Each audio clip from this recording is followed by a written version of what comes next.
Je suis le père Didier Afolabi du diocèse de Porto Novo au Bénin. J'ai été nommé directeur national de l'enseignement catholique en 2020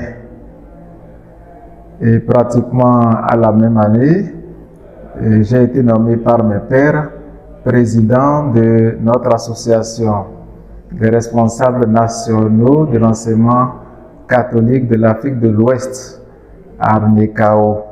J'essaie de faire au mieux, d'accomplir au mieux la mission que les évêques m'ont confiée, à savoir la coordination de toutes les activités scolaires et académiques dans tout le Bénin, donc dans tous les diocèses.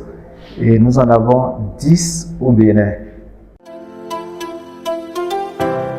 Dans chaque diocèse, il y a des écoles catholiques, des écoles maternelles, des écoles primaires et secondaires. Et dans certains diocèses, nous avons des universités ou des écoles professionnelles. Et ce sont les évêques qui ont voulu qu'il y ait cette structure scolaire dans ces diocèses. C'est eux qui donnent les consignes par rapport au fonctionnement des structures scolaires dans les diocèses respectifs. Donc, le directeur national coordonne toutes ces activités entre les directions diocésaines, parce qu'au niveau de chaque diocèse, il y a un directeur diocésain et tout le personnel qu'il faut pour la direction diocésaine et le personnel qu'il faut aussi pour l'éducation catholique. Donc nous avons les enseignants, les professeurs, le personnel administratif, le personnel de soutien. Quand nous prenons nos structures scolaires dans tout le Bénin, nous pouvons compter pour les écoles maternelles 125 écoles. Et pour les écoles primaires, 274. Pour le collège et lycée, 121. Et nous avons une université. D'ailleurs, nous avons l'Université catholique de l'Afrique de l'Ouest au Bénin, l'unité universitaire de Cotonou. Et parlant des lycées et collèges, nous avons un lycée agricole dans un diocèse et un lycée technique aussi dans un autre. Parmi nos écoles citées tout à l'heure, il y a une école spécialisée pour les déficients visuels, donc pour les malvoyants en fait.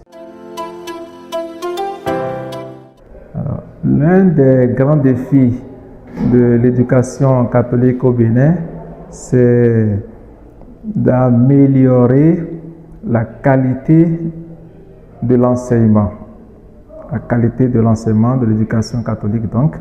Et cela nous amène à renforcer les capacités de tous les professeurs et de tous les enseignants. Ils vont donc pour les formations pédagogiques. Et quand nous parlons aussi de la qualité de l'éducation catholique au Bénin, nous visons aussi à encourager, à trouver les voies et moyens pour que l'excellence demeure toujours au niveau intellectuel. On peut même souligner déjà que de façon générale, nos écoles et collèges catholiques donnent toujours les meilleurs résultats aux différents examens à la fin de l'année. Et l'autre défi majeur, après la qualité de l'éducation catholique, c'est l'amélioration des conditions de vie et de travail de nos éducateurs. Et nous voyons que nos éducateurs ne sont pas payés tel que nous on le souhaiterait, donc on voudrait améliorer aussi leur salaire. Mais la difficulté, c'est que nous n'avons pas encore suffisamment de moyens ou de moyens qu'il faut pour répondre à ces besoins. Parce que jusque-là, nous nous contentons des frais de scolarité que nous avons, que nous récupérons chez les enseignants et chez les apprenants pour améliorer aussi les infrastructures et surtout pour payer les salaires de nos enseignants, de nos éducateurs. Donc nous avons pensé chercher d'autres sources financières.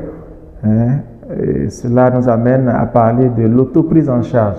De l'autoprise en charge parce qu'on ne peut plus se contenter seulement des frais de scolarité pour payer les salaires et pour réaliser tous nos besoins, pour répondre à tous nos besoins au niveau de l'éducation catholique au Bénin. Je crois que c'est ce que nous essayons de faire en général pour répondre à ces différents défis qui ne sont pas des moindres. L'autre défi aussi, c'est comment faire pour maintenir les enseignants, les éducateurs qui sont déjà avec nous. J'ai fait allusion tout à l'heure à l'amélioration des conditions de vie et de travail.